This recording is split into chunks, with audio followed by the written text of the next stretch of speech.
"You thought you could marry my son," his father said with a harsh tone. "Your standards aren't good enough for us. Don't even think about becoming a part of our family. The fact is, you're not the right person for my son. Now, go." That's how coldly my father-in-law spoke to me, and my mother-in-law joined in too. "You would have approached Alex for money anyway," she added. "My name is Kate. I'm 34 years old and I work for a company. Ever since I finished university, I've been working at the same place for years. Some of my colleagues left to start their own businesses, get married, or have children. In those situations, I stayed at the company, dedicating myself to my job every day. You might think I'm a lonely workaholic woman, but I'm not. I have a boyfriend named Alex. Alex was a business partner. I thought he was a nice young man who took his work seriously. After working together several times, we started to like each other. He confessed his feelings for me, and we began dating. It's been a few years since Alex and I started dating, and now we're even engaged. But if you ask me if I'm not worried about marrying him, I have to admit that there are some things that concern me. He's younger than me, and I wonder if he'll be okay with the age gap, even though he insists it doesn't matter. By the way, Alex's father owns a business, and Alex himself works for his father's company. This means that in the future, Alex will take over the company and become its president. I'm afraid his parents might not approve of our marriage. I've been feeling uneasy about this for a while. Of course, I was thrilled when he proposed to me, but I have doubts about whether we can really go through with getting married. However, Alex doesn't seem bothered at all. His optimism is one of the things I really love about him. He has already met my parents, and we've enjoyed many nice dinners together. My parents have already given their blessing for our marriage, and they really like Alex. Finally, the day came to visit Alex's parents. For weeks, I had been incredibly nervous about meeting them. Their house was as spectacular as expected for the president of a company. A huge mansion that made me feel like I was in a royal palace or something. At that moment, I instantly started wondering if my clothes were right for this place. I had chosen some nice outfits, but I wasn't sure if they were fancy enough. Coming from a more modest background, Alex's home felt like a different world to me. Alex often treated me to fancy dinners at upscale restaurants, and he always booked luxurious hotel rooms for our vacations. He saw these things as normal, but sometimes I felt a bit out of place, like we were from different worlds. Despite this, he never imposed his values on me, and he never flaunted his wealth. I don't judge people by their money. I fell in love with you because of your personality and your inner beauty. At first, I questioned why a younger, handsome man like you would be interested in me. But your kind words reassured me that you truly accept me for who I am, because we love each other deeply, inside and out. Alex and I are planning to get married. I feel like I've found an amazing man, and I really hope your parents approve of us. Don't worry, babe. I've already talked to my parents about you, he reassured me. Then the front door opened, and his mother greeted us warmly. Welcome, you must be Kate. Yes, I'm Kate. Nice to meet you, I replied. His mother gave me a quick nod and ushered us inside. The living room was enormous. Alex's father was already there, seated on a large, luxurious sofa. I felt a sudden rush of nerves. Meeting his mother had made me anxious enough, but his father seemed even more intimidating, fitting for the president of a company. It's a pleasure to finally meet you. My name is Kate. Thank you for inviting me today, I managed to say, my voice trembling slightly. Alex looked at me and smiled reassuringly. Don't be so nervous. But his parents weren't smiling. Their gaze was cold and unwelcoming. I could feel myself tensing up. Please have a seat, his father instructed, gesturing towards the sofa.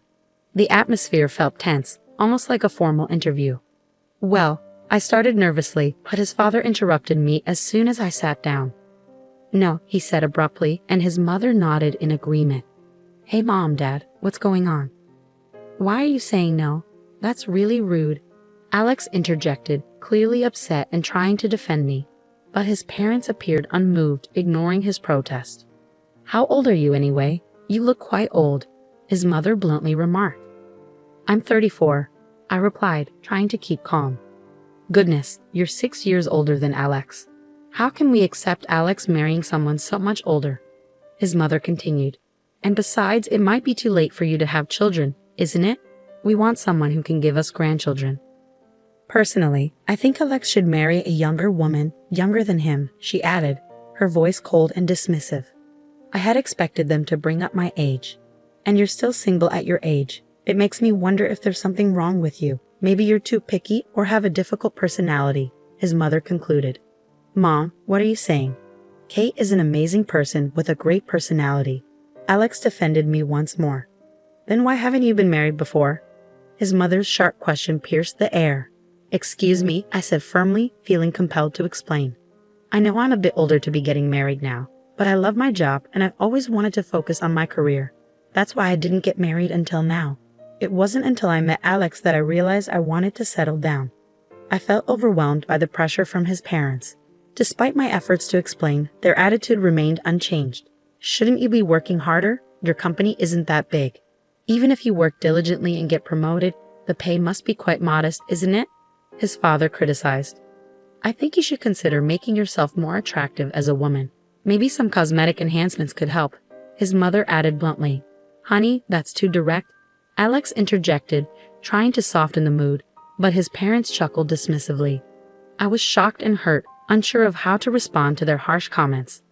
You thought you could marry my son. Your standards don't match ours. Don't you dare dream of joining us. Anyway, the point is, you're not the right person for my son. Now, leave, his father coldly stated. His mother joined in, saying, You would have approached Alex for money anyway. I don't know how you fooled my son, but you can't fool us too. That's enough, I finally snapped. You can say whatever you want, but it's my life. I'm going to decide whom I marry. Alex tried to defend me, but I stopped him. I see.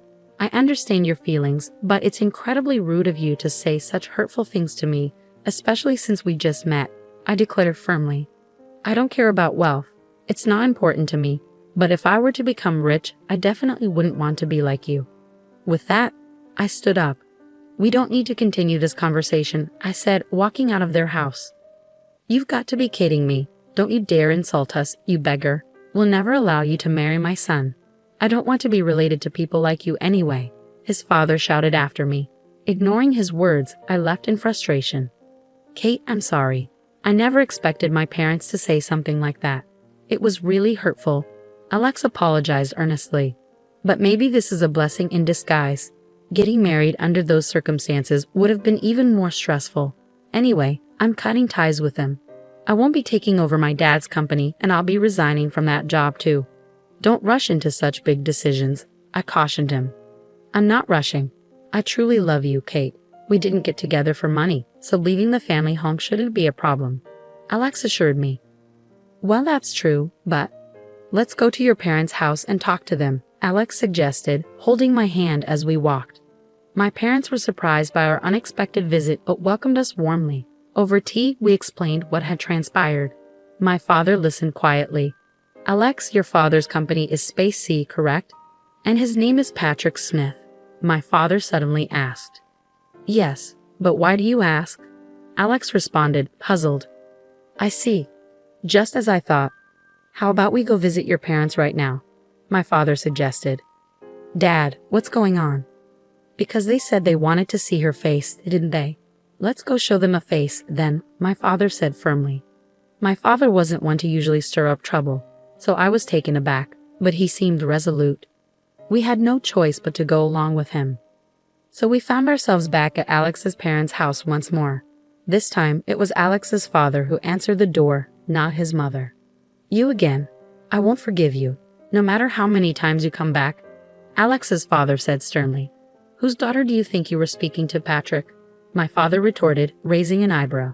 It took Alex's father a moment to recognize something. Mr. Anderson, is that you? You finally remembered. Yes, she's my only daughter. We had her later in our marriage, my father revealed. By the way, how dare you insult my precious daughter? Have you forgotten what I did for you 3 years ago? No.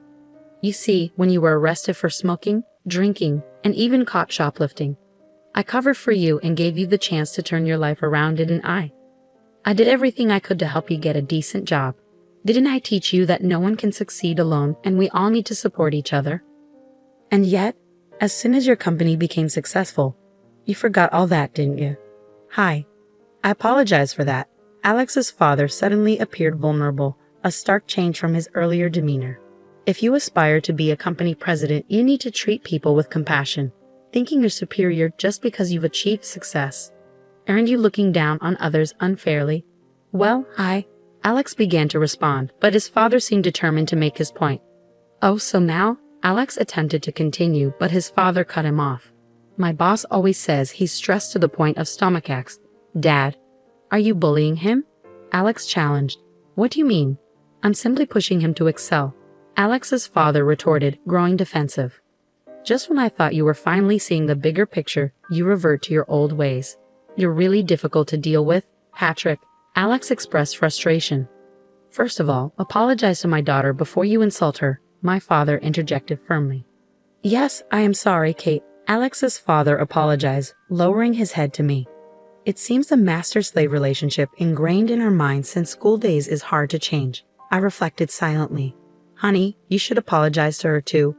Alex's mother added, also bowing her head. I felt relieved that Alex's parents apologized to me. Hey, I'm leaving this house and quitting the company, Alex suddenly announced. At that moment, Alex's parents were visibly alarmed. Wait, if you leave, who will take over your father's company?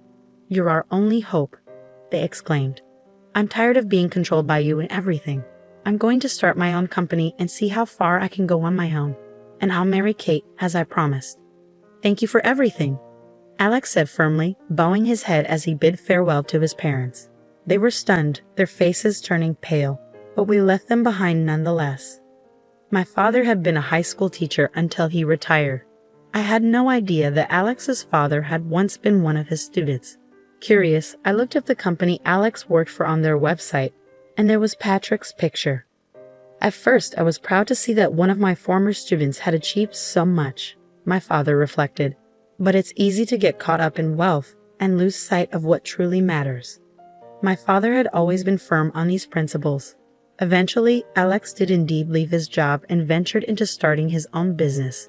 Meanwhile, I continued to support him as I pursued my own career. Alex proved to be a talented business owner, and his company quickly became profitable. We got married and found happiness together, supporting each other every day.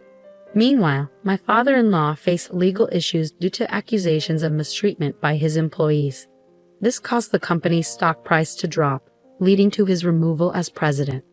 Through these experiences, I learned the importance of humility and compassion. My father has always been a role model, and I treasure the lessons he taught me. I strive to live my life with integrity and grace. If you enjoyed this story, please subscribe to our channel. Stay tuned for more content coming soon.